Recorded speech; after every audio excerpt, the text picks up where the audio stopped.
So I just decided to lie down for a bit and scroll my phone before I go into my pre bed routine because I've just eaten dinner. But while I'm doing so, I thought it would be very important, especially after a few messages today, to pop into the group to remind you guys that a lot of the transformations you see from other people, even if they're like 12 week, 16-week, like short week ones, you see the before and the after, but you don't see the after. And it's a lot of those afters that end up coming to me saying that they tried this and, oh, I tried this and it really worked for me because I saw all these changes. And then it's just like, yeah, cool. It worked for you. So why are you where you are now? Oh, it was hard to stick to, blah, blah, blah. I'm like, okay, so it didn't work for you. Something that works for you is something that you can actually sustain and enjoy for a lifetime. And that's like, it's where the whole logic and rational thinking gets detached from your emotional side, if that makes sense. So, this is where it comes important to really hone into cookie. This is where it comes really important to hone into how certain things are making you feel and to not just zoom in and focus in on like the the outcomes and the physical aspects of things, because that's where we can easily fall short so many times and kind of lose that, like, we're more subject to emotional buoyancies when we're so attached to that physical outcome. And I can talk about this a lot. And this is where I say I understand where you're coming from when my nails are horrible. I understand where you're coming from when you do mention these things. And this is why I say a lot of the things that I say and get you guys to be really active in the group, because it's part of enjoying the process. It's seeing that it's not all on momentary feels like, oh, I feel so bloated right now. Oh, I'm eating so much food. My belly is so stuffed. And all of these other in the moment feels that will take you away from the outcome in itself. Like, it's all perceived notions and thoughts. Like, oh, I don't like feeling this certain way, because you might associate that with feeling fat, feeling full, stuff like that, if I'm making sense. But the whole thing that brought me to having this conversation now is I was going through some of the photos that I was posting for transformations on my Instagram, and I have one planned soon as another one for Jade, and I'm still waiting for Tarina to do one of hers because she's made a massive change from the last time we did it. But the thing is, these girls have been with me for years, and I mean years.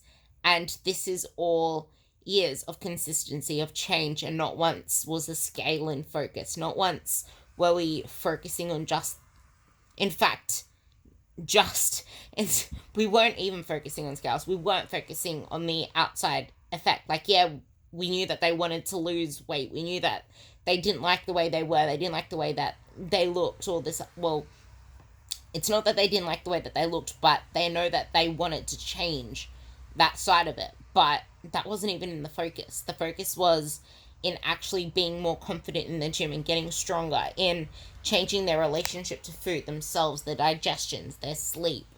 Like with Jade, it was the symptoms of her PCOS.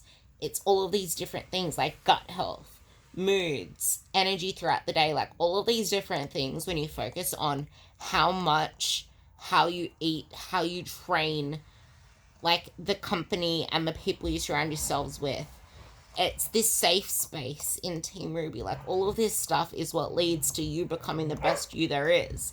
And I say it all the time, and that's why I said it to to my birthday dinner girls, that just having all of you there for my birthday and just having everybody share that birthday love with me means so much to me, because it's my dream to make an impact. It's my dream to be seen as a role model, to be seen as someone who changes lives and gives the gift of a better you for others, because once you improve in your relationship with yourself, your confidence,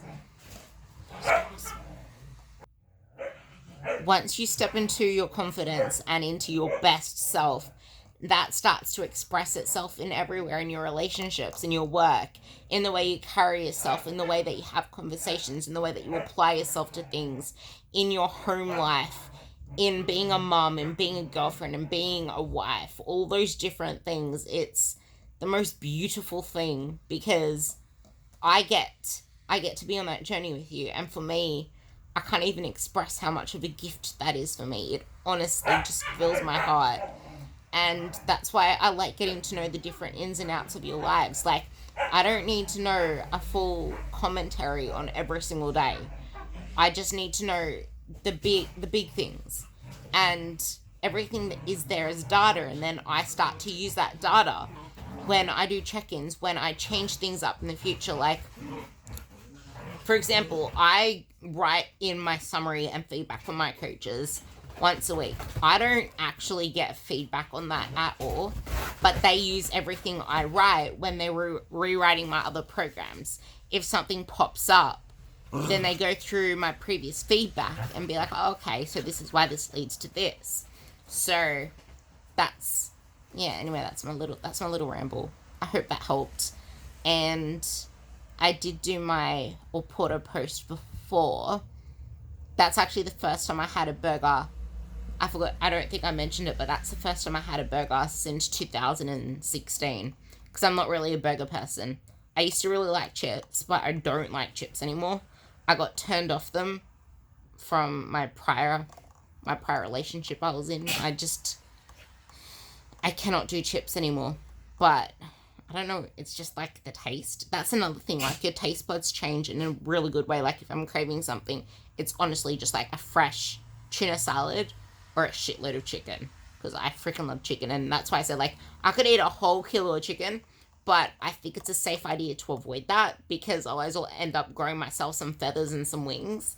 But yeah, I just thought I would touch on that note as well. If I expand on that note, it's really hard at the beginning because it's a new lifestyle. Like, you're still used to certain habits of things, you're still used to eating in a certain way, and like the quick fix, or you're used to, I guess, restricting during the week and then going hammy and eating whatever on the weekends. Like, there's certain habits that we have to shift. It's not about breaking habits or forming new habits. It's about shifting habits and shifting focus, because that is like the biggest instigator for real change, when you shift habits and not just try to break them or form them, because that's the hardest thing.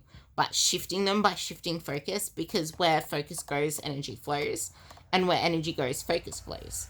So think of it that way, and do everything you do on purpose, with purpose, intentionally.